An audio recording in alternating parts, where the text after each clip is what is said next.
Hello again, everyone. So it's Saturday, and yeah, another little video from me. So I thought today I'd talk about the benefits of being at home. I know that doesn't feel very beneficial to a lot of people, so I'm aware that some of you are at home, maybe not well. Some of you with children to occupy and wondering how long that's going to be for. Um, but actually, there are things that we can definitely take advantage of. And the most obvious thing is having a slower way of life, just slowing down. So, most of us live in quite a fast lane with things to do every day and pressure on what we're doing. So, if we can learn to relax, I mean, one of the things is certainly that I'm doing myself, I'm making sure that I don't listen or watch the news more than once in the day. And I'm finding that helpful because we can get very caught up with the latest things to be worried about and concerned about, and you're not going to be able to do anything about it. So, yeah, perhaps it's sensible to know once a day what the latest thinking is, the latest rules or guidelines are. That is helpful. But beyond that, I think it really isn't helpful to be listening or watching any more than that, especially as most of us are spending quite a lot of time perhaps on the computer, um, catching up with friends, keeping in touch with people. This morning I came out to my cabin. Here I am in the cabin, and you can see part of my shrines behind me. So I've got Avalokiteshvara there, the thousand armed, reaching out in every direction. And beside Avalokiteshvara, you'll see Stuart the skeleton, and a picture here of Dilgo Khyentse Rinpoche, who, as you mostly know, is a favourite teacher of mine. So I came out here this morning, and one real beneficial thing for me is that the building work at the back of the cabin has stopped. And I was just struck this morning by the quiet, by the silence around me. I could hear all these different birds singing, and it was a level, I suppose, of peacefulness and quiet that we don't often get. I think there's a lot less traffic on the roads. So one of the mindfulness exercises we can do is really listen, if possible, to some of that silence. Just notice how there is less traffic, how there is less noise, there are less people around. It doesn't mean we need to feel separate from them, because it is important that we are helping each other and that we're in touch with each other and that we know what's going on, particularly for vulnerable people. But yes, making use of this time at home, noticing noticing the fear that comes up and the boredom that comes up. Boredom is a very useful experience for us. So boredom can teach us what it is that we distract ourselves with all the time.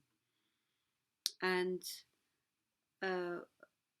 in a way, we need to sink more deeply into that boredom, to really be with it, to sit with it, and to notice that actually it is just an experience of wanting something different to what we're experiencing at the time.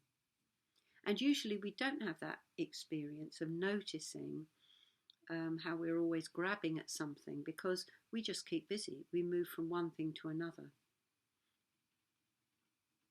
So experiencing ourselves in this way of being slowed down forcibly,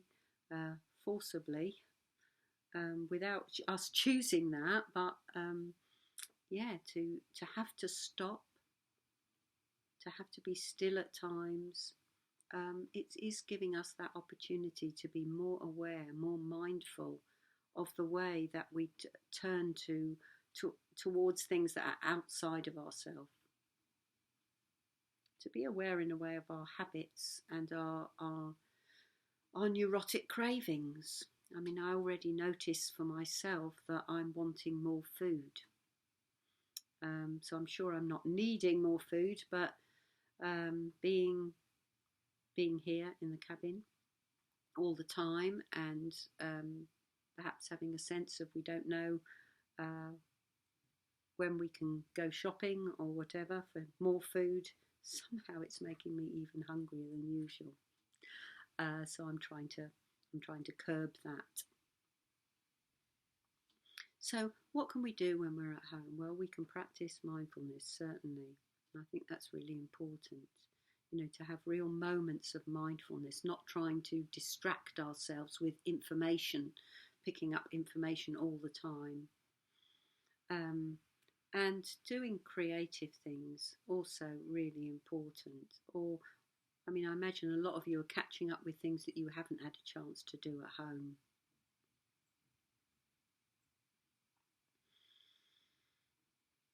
So, I was thinking about some of the texts that I've learnt over the years, and I've been looking back at them and kind of relearning them, because sometimes, obviously, over the years, I forget bits and pieces. And one of the teachings that I was thinking about was this lovely teaching from the Zen master Sensang, the third Zen patriarch. So let me think for a moment of those lines that I wanted to remember. Yes, he says, "Stop talking and thinking, and there is nothing that you will not be able to know." Stop talking and thinking, and there is nothing you will not be able to know. This is very mysterious, isn't it? Because we think that we know things by gathering information. So what is it that we can know if we stop talking and thinking? So we're being invited there to enter a state of spaciousness, a space of openness, a space where there is clarity and calm and a sense of getting to know ourselves better. So we get to know ourselves better, not by thinking, not by reading, not by doing things, but sometimes just by being aware of ourselves as a human being aware of the sensations in our body, being aware, for example, at the moment that perhaps we're still well, being grateful, just having gratitude for our human birth and for what's possible within that human birth. So I think that's all I'm going to say for now, and hopefully see you tomorrow. Bye for now.